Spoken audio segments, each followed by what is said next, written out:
Hello दोस्तों, मैं सचिन अरोड़ा एक बार फिर से आप सभी लोगों का स्वागत करता हूं अरोड़ा एजुकेटर के इस ऑफिशियल यूट्यूब प्लेटफॉर्म पे। आज के सेशन में हम लोग बात करेंगे IBPS RRB PO clerk computer awareness test series के डे 4 पर। डे 3 तक हम लोगों ने 120 क्वेश्चंस पर चर्चा कर ली थी। आज हम लोग अगेन बेस्ट 40 क्वेश्चंस पर बात करेंगे और देखेंगे कि आप कितने क्वेश्चन को कर पा रहे हैं। अगर प्रीवियस ईयर पैटर्न के बारे में अगर हम बात करें तो वहां पर क्वेश्चन थोड़े बड़े बड़े देखे गए थे, तो उसी तरीके की क्वेश्चन की यहाँ पर हम लोग प्रैक्टिस करेंगे। साथ में क्वेश्चन का लेवल मॉडरेट रहेगा।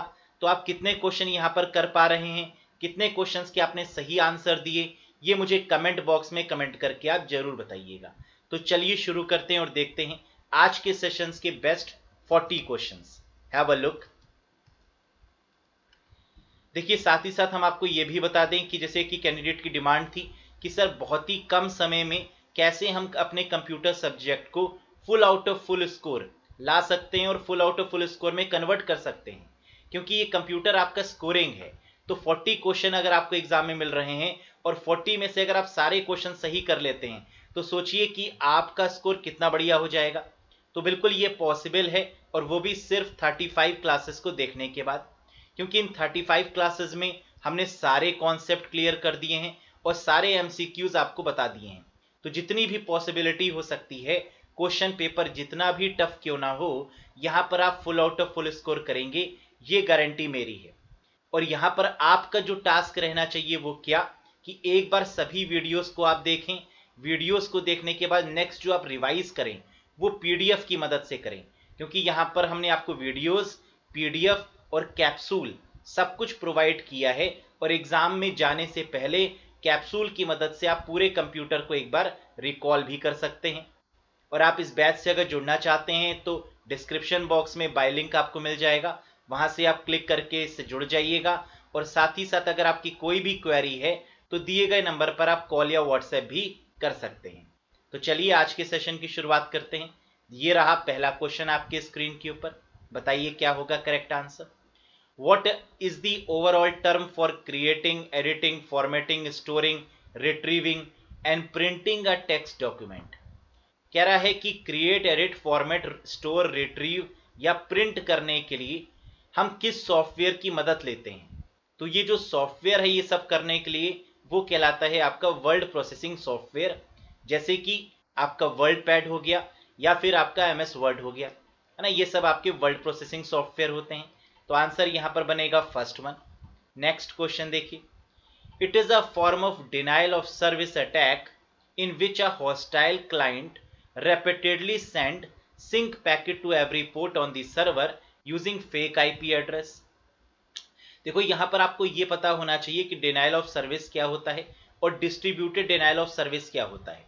ये एक तरीके का ऐसा अटैक है जिसमें सर्वर को बहुत बिजी कर दिया जाता है और सर्वर पर इतनी रिक्वेस्ट भेजी जाती है कि सर्वर एक तरीके से शट डाउन हो जाता है और वो रिक्वेस्ट को एक्सेप्ट नहीं कर पाता, उनकी रिस्पॉन्स नहीं दे पाता।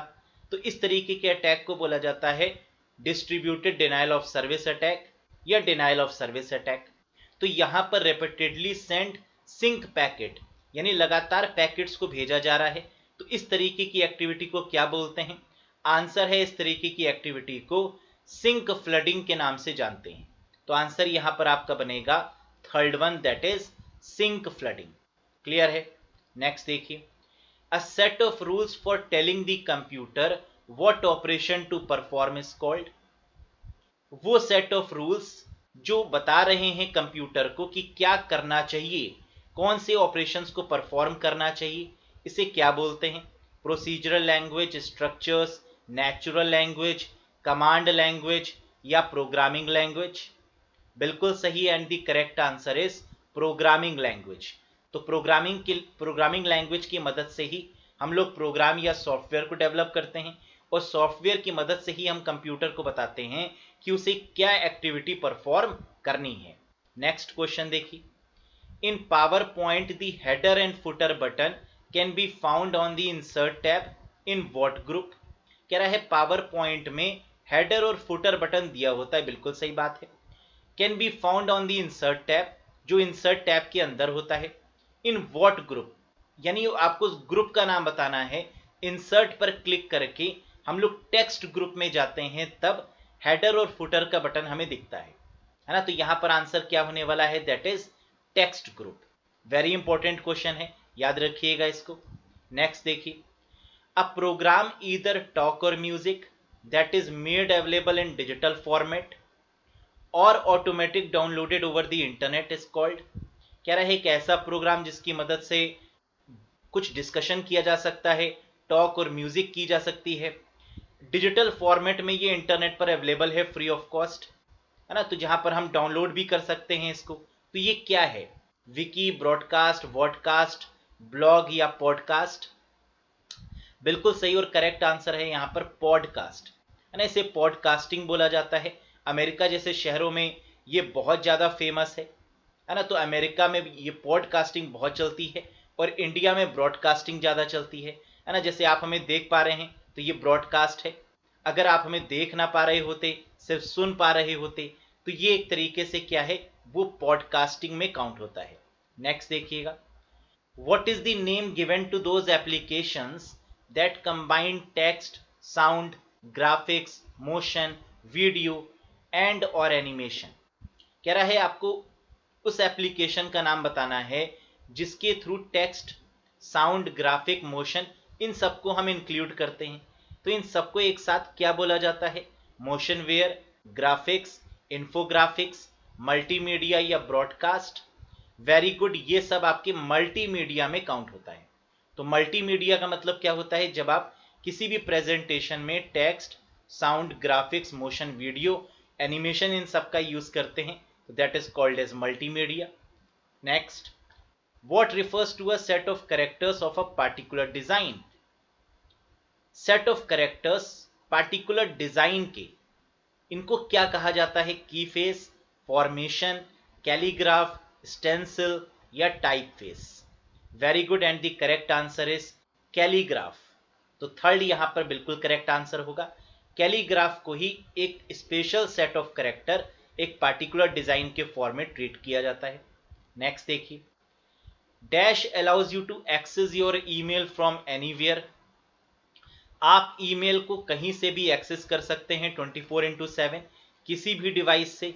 ये किस फंक्शनैलिटी के थ्रू इंप्लीमेंट हुआ, ये कैसे पॉसिबल हुआ, forum, webmail interface, message board, weblog या नन ऑफ दीज। बिल्कुल correct, and the answer of this particular question is webmail interface के द्वारा ये पॉसिबल है कि आप अपने ईमेल को कहीं से भी एक्सेस कर सकते हैं। तो आंसर क्या होगा, वेबमेल इंटरफेस। नेक्स्ट क्वेश्चन देखिए, it is a technique that is used to send more than one call over a single line.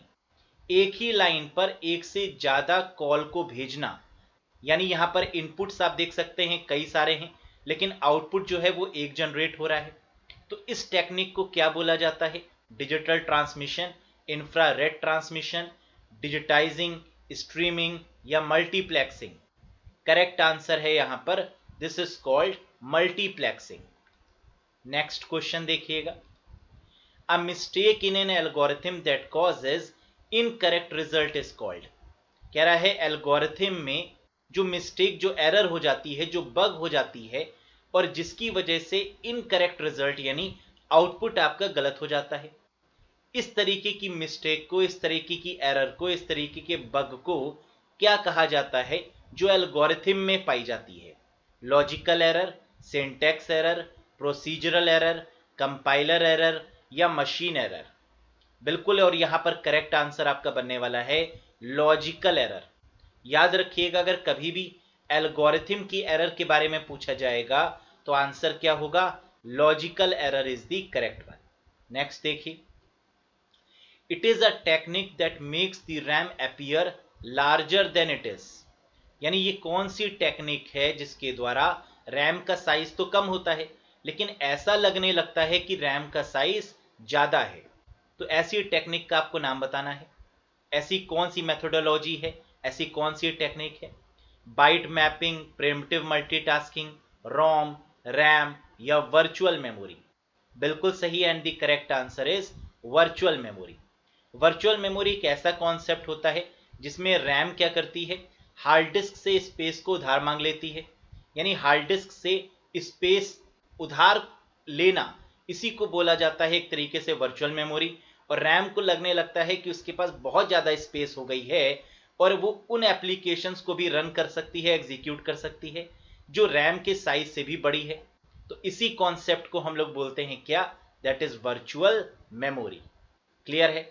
Next देखिएगा, when the text automatically goes on to the next line, that is called।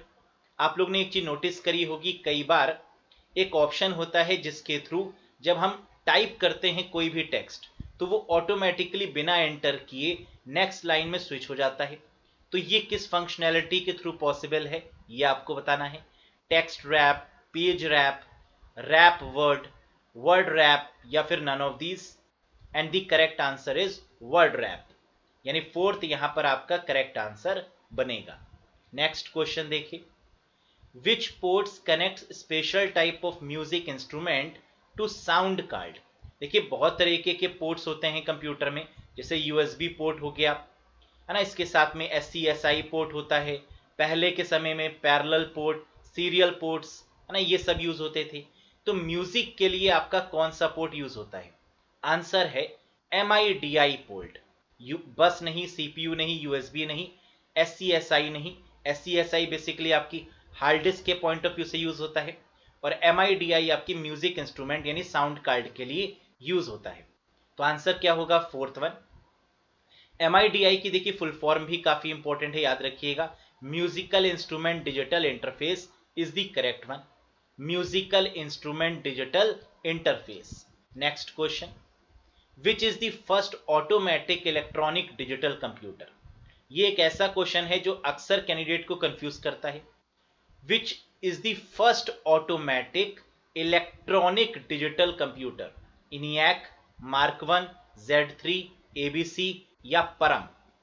देखिए अगर यहां पर दिया हुआ है automatic, तो automatic के केस में आंसर बनने वाला है ABC, यानी fourth is the correct one. लेकिन अगर यहां पर ऑटोमेटिक नहीं दिया होता, सिर्फ ये दिया होता कि which is the first electronic digital computer, तो आंसर हो जाता इनियाक, यानी फर्स्ट वन, क्योंकि यहां ऑटोमेटिक दिया हुआ है और इस केस में आपका आंसर हो जाएगा ABC, मतलब एटर्नस ऑफ बैरी computer, that is the correct one. इसको याद रखिएगा, अगर ऑटोमेटिक नहीं है तो इनियाक और ऑटोमेटिक लगा हुआ है तो ABC। Next question, the scrambling of code is known as. Scrambling मतलब एक तरीके से कोड को बदल देना या किसी भी टेक्स्ट को छुपा देना, इस तरीके से काम करना, इसको क्या बोला जाता है? इंक्रिप्शन, फायरवॉल, फिशिंग, स्पूफिंग या ऑल ऑफ दीज?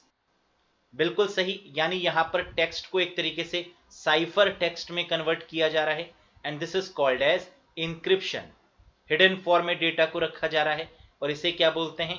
इंक्रिप्शन बोलते हैं, है ना। जैसे कि व्हाट्सएप में भी हम लोग देखते हैं कि वहां पे लिख के भी आता है एंड टू एंड इंक्रिप्शन। इसका मतलब जो हमारा मैसेज है वो स्क्रैम्बल के फॉर्म में है, यानी कोई भी उसको पढ़ नहीं सकता है, कोई भी थर्ड पार्टी उसको रीड नहीं कर सकती है, because that is end to end encrypted message. Next देखिएगा, software that you can use free of charge for a set period, after that you have to buy it to keep working is known as. देखिए बहुत ही simple question है, कह रहा है उस software को क्या बोलते हैं जो पहले तो फ्री ऑफ कॉस्ट मिल रहा है लेकिन बाद में उसके लिए आपको पे करना होता है। तो इस तरीके के सॉफ्टवेयर को क्या बोलते हैं? फ्रीवेयर, शेयरवेयर, स्पाईवेयर, एनॉयवेयर या open source?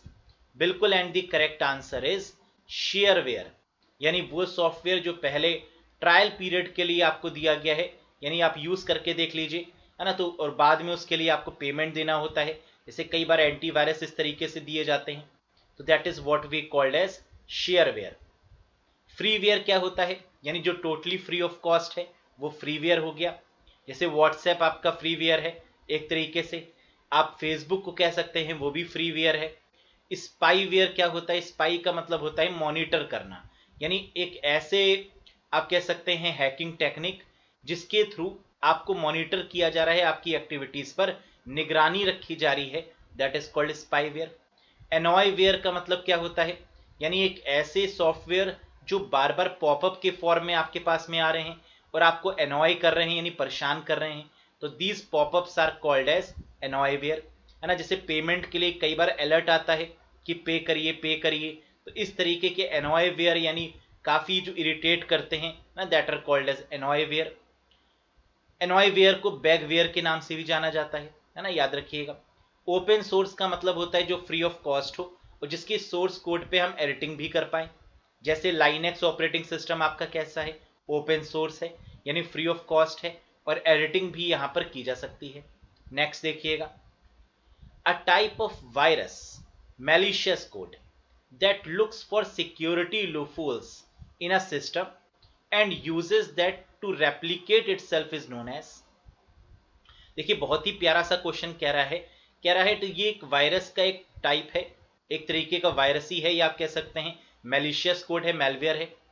That looks for security loopholes, जो सिक्योरिटी में एक तरीके से सेंध लगा रहा है, and uses to replicate itself, और अपनी कई सारी कॉपीज बना रहा है यानी रेप्लीकेट कर रहा है। देखिए सेल्फ रेप्लीकेटिंग या रेप्लीकेटिंग के केस में आंसर या तो वायरस होता है या वॉर्म होता है ना, इसको याद रखिएगा। अब वायरस तो क्वेश्चन में ही दिया हुआ है, इसका मतलब आंसर क्या होगा, वॉर्म होगा।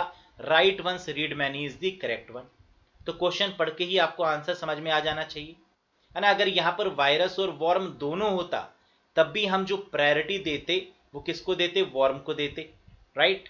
नेक्स्ट देखिए, software that monitors your online computer activity is known as. कह रहा है उस सॉफ्टवेयर का नाम बताइए जो मॉनिटर करता है, जो निगरानी रखता है एक तरीके से ऑनलाइन कंप्यूटर एक्टिविटीज, यानी जो आप कंप्यूटर में कर रहे हैं उसको देखता रहता है छुपकर, है ना। ऐसी एक्टिविटी को हम क्या बोलते हैं, मैलवेयर, स्पाईवेयर, फ्रीवेयर, फर्मवेयर या वॉर्म। तो अभी मैंने बताया कि छुपकर देखना या निगरानी रखना इस एक्टिविटी को स्पाईवेयर कहते हैं, तो आंसर क्या होगा, बिल्कुल correct, that is second, spyware. Next one, which type of computers uses the 8-bit code called EBCDIC। कह रहा है ऐसा कौन सा कंप्यूटर है जो 8-bit कोड का यूज करता है और इस कोड को हम लोग EBCDIC कहते हैं, यानी extended binary coded decimal interchange code के नाम से इसको जाना जाता है। तो आंसर है main frame computer. Main frame computers के द्वारा ही 8-bit कोड का यूज होता है जिसे EBCDIC के नाम से जाना जाता है ना। और याद रखिएगा EBCDIC की फुल फॉर्म क्या है, extended binary coded decimal interchange code. Next question, a set of flip flop integrated together is called. कह रहा है फ्लिप फ्लॉप के कॉम्बिनेशन को क्या कहा जाता है। देखिए जो हमारी बिट होती है 0 और 1 होती है वो हमारे फ्लिप फ्लॉप में स्टोर होती है, तो एक 0 और एक 1 को स्टोर करने के लिए फ्लिप फ्लॉप का हम लोग यूज करते हैं। और कलेक्शन ऑफ फ्लिप फ्लॉप को बोला जाता है रजिस्टर, जो कि आपकी सबसे फास्टेस्ट मेमोरी है। तो set of flip flop integrated together बोले या फिर कलेक्शन ऑफ फ्लिप फ्लॉप बोले, बात एक ही है और आंसर दोनों ही केस में क्या होगा, register is the correct one. Next question देखिएगा, the difference between memory and storage is that memory is and storage is. कह रहा है मेमोरी और स्टोरेज में सिर्फ इतना सा अंतर होता है कि मेमोरी ये है और स्टोरेज ये है। बताइए, देखिए मेमोरी आपकी टेम्परेरी हो सकती है ना, जैसे जानते हैं हम लोग टेम्परेरी मेमोरी में रैम आती है ना, परमानेंट मेमोरी में रोम आ जाती है।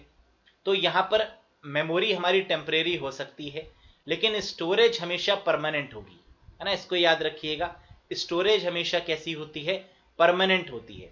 जैसे हार्ड डिस्क स्टोरेज डिवाइस है, ऑप्टिकल डिस्क CD DVD ये कैसी हैं, ये भी परमानेंट है ना, यानी इसको हम स्टोरेज बोलते हैं। तो आंसर क्या होगा, फर्स्ट वन केस में टेम्परेरी और सेकंड केस में परमानेंट, यानी memory is temporary whereas storage is permanent. Next question guys, the program which are as permanent as hardware and stored in ROM is known as. कह रहा है वो programme जो permanent है hardware के form में और स्टोर किया जाता है रोम में एज अ सॉफ्टवेयर, यानी कहीं ना कहीं हार्डवेयर और सॉफ्टवेयर का क्या है, कॉम्बिनेशन है। इसे क्या कहते हैं आपको बताना है, हार्डवेयर, सॉफ्टवेयर, फर्मवेयर, एडवेयर या फिर spyware. Very good, and the correct answer is firmware. देखिए फर्मवेयर क्या होता है, एक तरीके से आप कह सकते हैं this is the combination of hardware and software, यानी हार्डवेयर में ही सॉफ्टवेयर को इंस्टॉल कर देना, that is called as firmware. जैसे कि आपने देखे होंगे लाइट सिग्नल्स, जो पार्किंग सिग्नल्स होते हैं, लाइट सिग्नल होते हैं, है ना, ये सब आपके बेसिकली क्या होते हैं, फर्मवेयर होते हैं। तो फर्मवेयर के केस में एक चीज आप और भी याद रखिएगा कि रॉम में लिखे गए इंस्ट्रक्शंस को ही फर्मवेयर बोलते हैं, क्योंकि एग्जाम में क्वेश्चन ये भी बहुत पॉपुलर है कि उन इंस्ट्रक्शंस को क्या बोलते हैं, name those instructions which are written in ROM. तो the instructions which are written in ROM are called as firmware. Next question देखिए, which of the following memories must be refreshed many times per second? क्या रहे ऐसी कौन सी memory है जिसको बार बार refresh होने की रिक्वायरमेंट होती है? Static RAM, dynamic RAM, EP ROM, ROM या ऑल ऑफ दीज? तो डायनेमिक रैम नाम से ही लग रहा है कि डायनेमिक है ना, बार बार रिफ्रेश होने की रिक्वायरमेंट होगी, और स्टैटिक रैम आपकी बार बार रिफ्रेश नहीं होती। तो आंसर यहां पर हो गया डायनेमिक रैम, और D RAM is the correct one. Next question देखिएगा, which is an open source development environment to develop dynamic web pages? Dynamic web pages को बनाने के लिए, देखिए वेब पेजेस को बनाने के लिए हम लोग सब जानते हैं कि HTML, CSS और जावास्क्रिप्ट जैसे टूल्स का इस्तेमाल हम लोग करते हैं, है ना। HTML की मदद से ही वेबसाइट बनाई जा सकती है, लेकिन आप देख सकते हैं यहाँ पर ना तो HTML आपको दिख रहा है ना, ना ही यहाँ पर CSS दिख रहा है, कैस्केडिंग स्टाइल शीट, और ना ही जावास्क्रिप्ट दिख रहा है, क्योंकि यहाँ पर बात हो रही है ओपन सोर्स डेवलपमेंट की। तो यहाँ पर करेक्ट आंसर आपका होने वाला है PHP, hypertext preprocessor इसकी फुल फॉर्म है, और यही आपका ओपन सोर्स डेवलपमेंट एनवायरनमेंट है to develop the dynamic web pages. Clear है? नेक्स्ट देखिए, a code that represent English character as numbers and ranging from 0 to 127। क्या रहे इस कोड को क्या बोलते हैं जहां पर इंग्लिश कैरेक्टर्स, नंबर्स, इन सबको एक रेंज दी गई है, एक नंबर दिया गया है 0 से लेके 127 के बीच में। तो this is called as ASCII code. ऐसे कोड को हम लोग क्या बोलते हैं, ASCII बोलते हैं, या ASCII भी इसको बोला जाता है। तो फर्स्ट वन यहां पर करेक्ट होगा, यानी American standard code for information interchange is the correct answer. Very good. Next question देखिए, an email feature which is used to send a copy of an email to one or many other people at the same time, than you are sending it to the main recipient is called. देखिए email के feature हमारे basically दो होते हैं जो हम use करते हैं मेल भेजने के लिए, और स्पेसिफिकली अगर हम बात करें, जैसे अगर कई सारे लोगों को हमें एक साथ मेल भेजना है तो या तो CC का यूज करते हैं या तो BCC का यूज करते हैं। अगर हम ये चाहते हैं कि हमारी ईमेल आईडी सामने वाला देख ले कि हमने किस किस को मेल भेजा है तो कार्बन कॉपी का यूज करते हैं, और अगर हम ये चाहते हैं कि सामने वाला इसको ना देख पाए कि हमने किस किस को मेल भेजा है तो हम ब्लाइंड कार्बन कॉपी का यूज करते हैं। तो यहां पर क्या कह रहा था, which is use to send a copy of an email to one or many other people at the same time, यानी छुपाने की तो बात की नहीं जा रही है, तो आंसर क्या होगा, CC होगा, कार्बन कॉपी होगा। क्लियर है? नेक्स्ट क्वेश्चन देखिएगा, mail from unwanted sender can be blocked by. Mail from unwanted sender यानी आपको कहीं ऐसी जगह से मेल आया है ना, जिसको आप जानते भी नहीं और आप उसको ब्लॉक करना चाहते हैं, तो कैसे करेंगे? Email them and asking to be remove from the list, उसको मेल करेंगे और कहेंगे कि हमें अपनी लिस्ट से रिमूव कर दो। यूजिंग मेल फिल्टर का यूज करेंगे। Clicking the unsubscribe link, unsubscribe link पर क्लिक करके ये किया जा सकता है। नन ऑफ दीज या ऑल ऑफ दीज, क्या होगा करेक्ट आंसर? बिल्कुल सही, using the mail filter is the correct one. Mail filter की मदद से हम उसको ब्लॉक कर सकते हैं कि आगे से वो हमें मैसेज ना भेज पाए। नेक्स्ट देखिए, ATM machines run on dash operating system. ATM machine किस ऑपरेटिंग सिस्टम पर काम करती है? Open source, close source, embedded, shareware या ऑल ऑफ दीज? तो ATM मशीन जिस ऑपरेटिंग सिस्टम पे काम करती है that is called as embedded operating system, यानी थर्ड यहां पर आपका करेक्ट आंसर बनेगा। नेक्स्ट देखिएगा, NIC की फुल फॉर्म क्या होती है? NIC स्टैंड्स फॉर, देखिए NIC की अगर हम बात करें तो मैक एड्रेस, जो मीडिया एक्सेस कंट्रोल एड्रेस होता है वो NIC कार्ड के ऊपर ही होता है, और NIC को यहां पर कहा जाता है नेटवर्क इंटरफेस कार्ड, यानी थर्ड यहां पर बिल्कुल करेक्ट आंसर बनेगा। नेक्स्ट देखिए, the creation of internet protocol packets with a forced source IP address with the purpose of concealing the identity of the sender or impersonating another computing system is called। देखिए बहुत ही simple है, question पूरा पढ़ने की भी requirement नहीं होगी अगर आपके कॉन्सेप्ट क्लियर है तो। यहां पर बात हो रही है creation of internet protocol packet, यानी पैकेट्स की बात हो गई, आईपी एड्रेस की यहां पर बात हो गई, और उसको कंसील यानी छुपाने की बात हो गई। तो जब कभी भी आईपी एड्रेस को छुपाने की बात की जाएगी या डोमेन नेम सिस्टम के बारे में चर्चा होगी नेगेटिव सेंस में, उसको हाइड करने के सेंस में, तो आंसर होगा स्पूफिंग। इस एक्टिविटी को हम लोग क्या बोलते हैं गाइस? स्पूफिंग बोलते हैं। इसको याद रखिएगा, बहुत ही इंपॉर्टेंट क्वेश्चन है। आईपी एड्रेस अगर आपको दिख जाए है ना, या फिर यहाँ पे आईपी एड्रेस की जगह पर डीएनएस दे दिया जाए और कंसील करने की बात हो रही हो, छुपाने की बात हो रही हो, तो आंसर क्या होगा? स्पूफिंग होगा। नेक्स्ट क्वेश्चन देखिए, इथिकल हैकर्स, इथिकल हैकर मतलब वो हैकर जो कहीं ना कहीं सुरक्षा के पॉइंट ऑफ व्यू से, जो कहीं ना कहीं सिक्योरिटी के पॉइंट ऑफ व्यू से काम करते हैं, है ना। जैसे हमारे सिस्टम को कोई हैक ना कर पाए तो उसके लिए इथिकल हैकर्स होते हैं जो उन्हीं के सिस्टम को हैक कर लेते हैं जो हमारे सिस्टम को हैक करना चाहते हैं, है ना। तो उनको एक किस्म से हम लोग क्या बोलते हैं? Ethical hackers.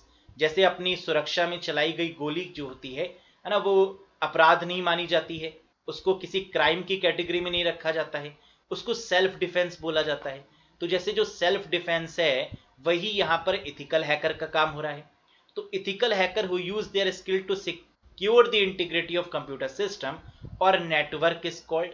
और इथिकल हैकर का काम क्या होता है कि वो इंटीग्रिटी किसी भी कंप्यूटर की और नेटवर्क को बचा के रखने के लिए वो काम करता है कि नेटवर्क पर कोई भी क्राइम ना हो पाए, नेटवर्क पर कोई भी अटैक ना हो पाए, या सिस्टम को कोई भी हैक ना कर पाए।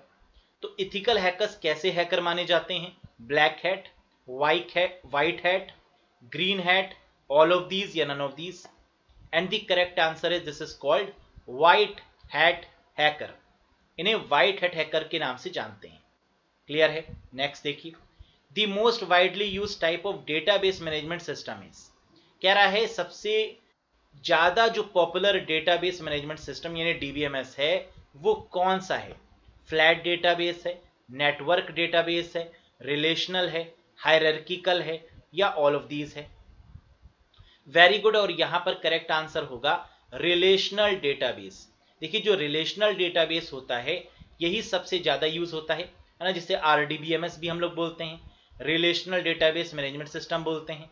और आरडीबीएमएस के केस में रोज को टपल्स और कॉलम्स को एट्रीब्यूट्स कहा जाता है ना, और यही सबसे फेमस है।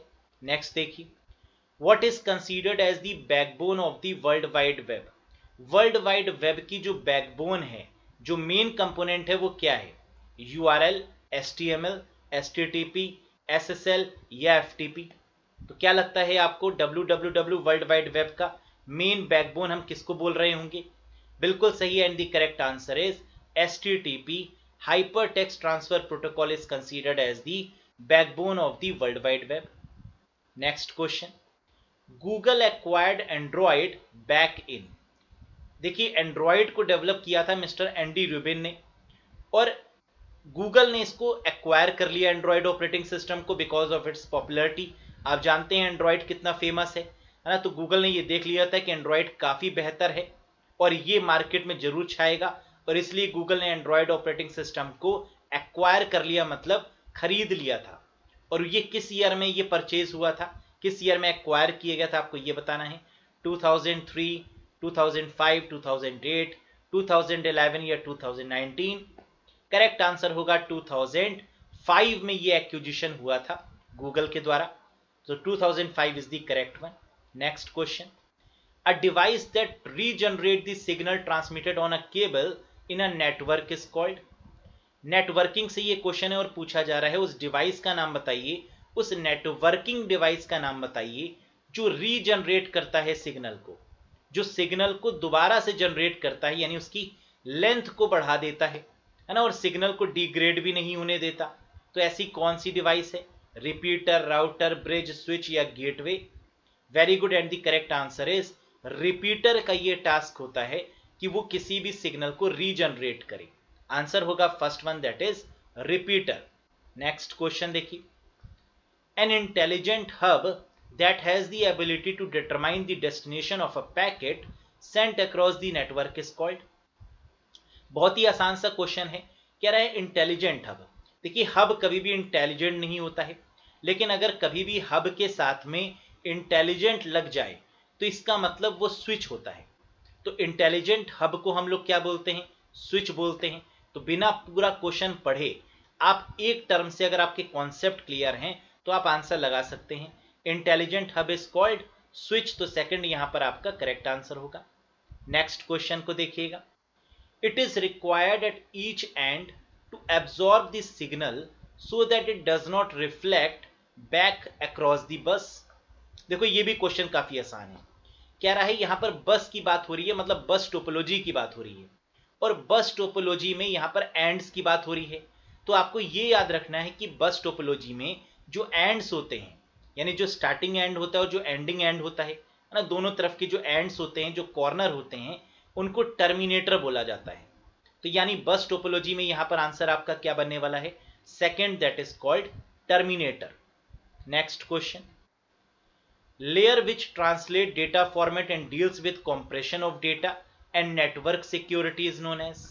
देखो लेयर का मतलब कि OSI मॉडल की लेयर से क्वेश्चन पूछा जा रहा है, और पूछा जा रहा है कि ऐसी कौन सी लेयर है जिसका काम होता है ट्रांसलेट करना, translate data format and deals with compress करने का काम किसका होता है, डेटा एंड नेटवर्क सिक्योरिटी, है ना। तो देखिए बहुत ही क्लियर है, आपको पता होना चाहिए कि ऐसी कौन सी लेयर है जो ट्रांसलेशन और कॉम्प्रेशन करती है। यही लेयर है जो इंक्रिप्शन और डिक्रिप्शन भी करती है। तो अब शायद आप समझ गए, बहुत ही popular layer, and that is called as presentation layer, है ना। ये क्वेश्चन जरूर आता है एग्जाम में कि ऐसी कौन सी लेयर है जो इंक्रिप्शन, डिक्रिप्शन, कॉम्प्रेशन, है ना, या फिर ट्रांसलेशन का काम करती है। तो आंसर होगा इस केस में प्रेजेंटेशन लेयर, जो कि 6th लेयर होती है आपकी OSI मॉडल में। नेक्स्ट देखिएगा। Which of the following is an example of single user operating system? इनमें से ऐसा कौन सा ऑपरेटिंग सिस्टम है जो सिंगल यूजर ऑपरेटिंग सिस्टम के केस से जाना जाता है? MS-DOS, Windows NX 1 and 2, Windows 8 या लाइनक्स। तो देखिए बहुत ही क्लियर है, जो MS-DOS ऑपरेटिंग सिस्टम है, this is considered as the single user single tasking operating system, और you can say a single user operating system. तो आंसर क्या होगा, MS-DOS। माइक्रोसॉफ्ट का disk operating system. Last question guys. Which of the following is an example of multi user operating system? इनमें से ऐसा कौन सा ऑपरेटिंग सिस्टम है जो मल्टी यूजर, मल्टीटास्किंग या मल्टी यूजर कैपेबिलिटी को प्रोवाइड करवाता है? Unix, Linux, Windows 2000, Windows 2007, all of these या नन ऑफ दीज? तो बिल्कुल यहां पर करेक्ट आंसर होने वाला है ऑल ऑफ दीज, क्योंकि यूनिक्स, लाइनक्स बहुत फेमस है मल्टी यूजर के लिए। साथ में विंडोज का जो लेटेस्ट है 2000, 2007, या फिर विंडोज की लेटेस्ट विंडोज 2008, है ना, या 2000 आपके 11 जो विंडोज लॉन्च हुई है ना, ये सभी आपके कैसे हैं, मल्टी यूजर इन्वायरमेंट प्रोवाइड करते हैं। तो आई होप कि आपको समझ में आ गया होगा। इन 40 क्वेश्चंस में से आपने कितना अटेम्प्ट किया, है ना, और कितने आपके क्वेश्चन सही हुए जरूर बताइएगा। कैसा लगा आपको सेशन? पसंद आया हो तो लाइक जरूर करिएगा, चैनल पर नए हो तो सब्सक्राइब जरूर करिएगा, और समय बचाने के लिए अगर आपको कोई बैच चाहिए तो बिल्कुल आप ड्रीम बैच से कनेक्ट हो सकते हैं। वहां पर शानदार तरीके से सारे कॉन्सेप्ट्स को क्लियर किया गया है। तो पेपर कितना भी टफ हो, लेकिन आपको डरने की रिक्वायरमेंट नहीं है। तो आज के लिए बस इतना ही, है ना। बहुत जल्द मिलेंगे नए सेशन के साथ। Till then bye bye and take care guys, thank you very much.